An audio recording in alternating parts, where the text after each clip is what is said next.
Hi friends, నమస్తే friends. ఇవాళ మన వంటగదిలో చూపించిపోయే రెసిపీ ఏంటంటే ఎగ్లెస్ స్పాంజ్ కేక్ చేసి చూపించబోతున్నానండి. ఎగ్స్ లేకుండా సాఫ్ట్ గా స్పాంజ్ లా ఉండే కేక్ చేసి చూపించబోతున్నాను. చాలా ఈజీగా చేసేసుకోవచ్చు. చాలా చాలా టేస్టీగా ఉంటుందండి. ఫ్లఫీగా ఉంటుందన్నమాట ఈ కేకు. ఈ ఎగ్లెస్ స్పాంజ్ కేక్ ని వంట రాని వాళ్ళు కూడా చాలా సులభంగా తయారు చేసేసుకోవచ్చండి. చాలా టేస్టీగా ఉంటుంది, చాలా ఈజీగా ఉంటుంది కూడా ప్రాసెస్ అనేది. అలాగే ఈ స్పాంజ్ కేక్ ని ఈ న్యూ ఇయర్ కి తప్పకుండా ట్రై చేయండి ఫ్రెండ్స్. ఇప్పుడు ఈ కేక్ ని ఎలా తయారు చేయాలో వీడియోలోకి వెళ్ళి చూసిద్దాము. ఈ వీడియోని ఎక్కడ స్కిప్ చేయకుండా పూర్తి వరకు చూడండి ఫ్రెండ్స్, మీకు అర్థం అవుతుంది. ఇప్పుడు ఒక మిక్సీ జార్ తీసేసుకొని దాంట్లోకి ఒక అరకప్పు వరకు పంచదార, ఒక అరకప్పు వరకు ఫ్రెష్ పెరుగండి, అలాగే ఒక అరకప్పు వరకు ఫ్లేవర్లెస్ ఆయిల్ అండి. శనగ నూనె కాకుండా పామ్ ఆయిల్ అయినా తీసుకోవచ్చు. శనగ నూనె వాడారంటే వాసన వస్తుందండి కేక్ అనేది, అందుకని పామ్ ఆయిల్ వాడుకుంటే చాలా బాగుంటుంది కేక్ అనేది. అలాగే ఒక అరకప్పు వరకు కాచి చల్లార్చుకున్న పాలు పోసుకోవాలి. మీ దగ్గర వెనీలా ఎసెన్స్ ఉంటే వేసుకోవచ్చు. నా దగ్గర అయితే పైనాపిల్ ఎసెన్స్ ఉందండి. నేను ఒక 5 డ్రాప్స్ వరకు వేసుకున్నాను. ఇప్పుడు దీన్ని స్మూత్ గా గ్రైండ్ చేసేసుకోవాలి.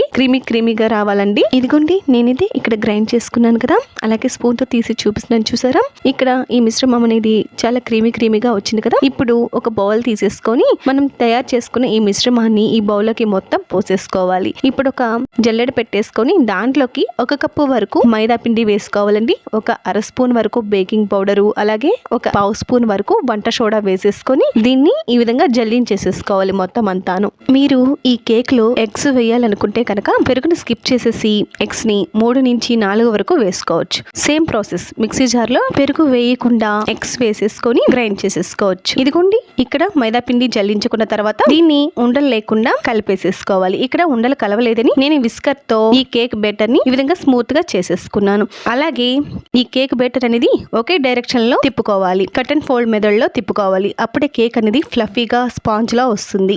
ఇక్కడ చూడండి ఫ్రెండ్స్, ఇక్కడ కేక్ బేటర్ అనేది ఉండలు లేకుండా చాలా చక్కగా కలిసిపోయింది. అలాగే స్పాచులాతో ఈ బౌల్ చుట్టూ ఉన్న పిండిని కూడా మనం దగ్గరగా చేసేసుకోవాలి. అలాగే ఇక్కడ పిండి కన్సిస్టెన్సీ చూడండి, ఈ విధంగా రిబ్బన్లా పడాలండి. మరీ పల్చగా ఉండకూడదు, అలాగని మరీ గట్టిగా ఉండకూడదు. ఒకవేళ కేక్ బేటర్ పల్చగా ఉందంటే కేక్ బేక్ అవడానికి చాలా టైం పడుతుంది. అందుకని కేక్ బేటర్ అనేది రిబ్బన్ కన్సిస్టెన్సీ వచ్చేలా చూసుకోండి. ఇప్పుడు ఒక కేక్ మౌల్డ్ తీసేసుకొని 1 స్పూన్ వరకు నూనె వేసేసుకొని ఈ నూనెని ఈ కేక్ మౌల్డ్ మొత్తం అప్లై చేసుకోవాలి. ఇక్కడ నేను కేక్ మౌల్డ్ వచ్చేసి 1/2 kg పట్టేది కేక్ మౌల్డ్ తీసుకున్నానండి. నేను చేసే కేక్ కూడా 1/2 kg వరకు వస్తుంది. అలాగే 1 స్పూన్ వరకు మైదా పిండి వేసేసుకొని దీన్ని ఈ విధంగా కోట్ చేసుకోవాలి. మీ దగ్గర బటర్ పేపర్ ఉన్నా కూడా వేసుకోవచ్చు. ఇప్పుడు మనం కలుపుకున్న కేక్ బేటర్ ఉంది కదా, దాన్ని ఒకసారి కట్ అండ్ ఫోల్డ్ మెథడ్ లో ఒకసారి కలిపేసేసుకొని ఆ కేక్ బేటర్ ని ఈ కేక్ మౌల్డ్ లో మొత్తం అంతా పోసేసుకోవాలి. ఇలా కేక్ బేటర్ మొత్తం మౌల్డ్ లోకి పోసుకున్న తర్వాత ఒక టూత్ పిక్ తీసేసుకొని ఈ వీడియోలో చూపిస్తున్నట్లుగా రౌండ్ గా తిప్పుకోవాలండి. ఇలా చేయడం వలన లోపల ఎయిర్ బబుల్స్ అనేవి ఏర్పడవు, కేక్ స్పాంజ్ లా వస్తుంది. అలాగే ఈ మౌల్డ్ ని ఈ విధంగా ట్యాప్ చేసుకోవాలి 2 సార్లు. ఇలా ట్యాప్ చేసుకోవడం వల్ల పిండి అనేది సమానంగా సర్దుకుంటుందండి. ఫ్రెండ్స్, నేను ఇక్కడ కేక్ ని అవెన్ లో చేస్తున్నానండి. మీరు కావాలంటే కుక్కర్లో అయినా చేసుకోవచ్చు, లేదా వెడల్పాటి మందపు గిన్నెలో అయినా చేసుకోవచ్చు. అలాగే ఇసుక కానీ సాల్ట్ కానీ వేసేసుకొని స్టవ్ ని మీడియం ఫ్లేమ్ లో పెట్టేసుకుని 35 నిమిషాల పాటు బేక్ చేసుకోవాలి. ఇక్కడ అవెన్ స్టార్ట్ చేసిన తర్వాత లోపల చిన్న స్టాండ్ పెట్టేసుకున్నానండి కేక్ మౌల్డ్ పట్టేలాగా. ఇలా డోర్ క్లోజ్ చేసేసుకొని కన్వెన్షన్ మోల్డ్ లో 160 డిగ్రీల పాటు సెట్ చేసుకున్నాను. దీన్ని స్టార్ట్ నొక్కాలి. ఒక 5 నిమిషాల పాటు ఈ అవెన్ ప్రీహీట్ చేసుకుంటుంది. ఇలా అవెన్ అనేది ప్రీహీట్ అయిన తర్వాత సౌండ్ వస్తుందండి. ఇలా సౌండ్ వచ్చి ఆగిపోయిన తర్వాత డోర్ ఓపెన్ చేసేసుకొని మనం ముందుగా రెడీ చేసుకున్న కేక్ బేటర్ మోల్డ్ ని ఈ అవెన్ లోకి మధ్యలోకి సెంటర్ లోకి పెట్టేసుకోవాలండి. జాగ్రత్తగా పెట్టుకోవాలి, అవెన్ వేడిగా ఉంటుంది కదా. ఇప్పుడు డోర్ క్లోజ్ చేసేసుకొని ఇప్పుడు కేక్ బేక్ చేసేందుకు మనం టైం ని సెట్ చేసుకోవాలి. ఇదిగోండి, ఇక్కడ యారో మార్క్ లా ఉంది కదా.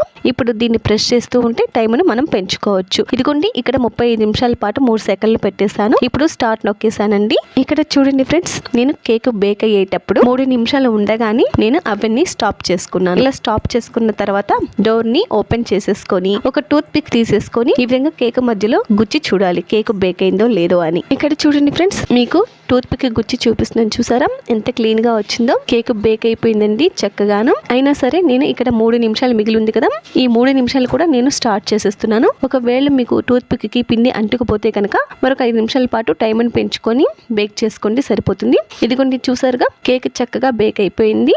ఇప్పుడు ఈ కేక్ మౌల్డ్ పైన ఒక క్లాత్ ఈ విధంగా కప్పుకొని ఒక అరగంట సేపటి పాటు పక్కన పెట్టేసుకోవాలి. కేక్ చల్లారిపోతుందండి. ఇదిగోండి మీకు ఇక్కడ చూపిస్తున్నాను చూడండి. ఒక అరగంట సేపటి తర్వాత కేక్ చల్లారిపోయింది పూర్తిగాను. ఇప్పుడు ఒక చాక్ తీసేసుకొని ఇలా అంచులంబటి లూజ్ చేసేసుకోవాలి. అలాగే కేక్ మౌల్డ్ పైన మూత పెట్టేసుకొని దీన్ని ఈ విధంగా ఉల్టా చేసుకోవాలి. ఇలా ట్యాప్ చేసేస్తే చాలండి, చాలా ఈజీగా ఊడొచ్చేస్తుంది కేక్ అనేది. ఇదిగోండి చూసారా ఫ్రెండ్స్, మీకు ఒత్తి చూపిస్తున్నాను చూడండి ఎంత స్పాంజ్ లా ఉందో కేక్ అనేది.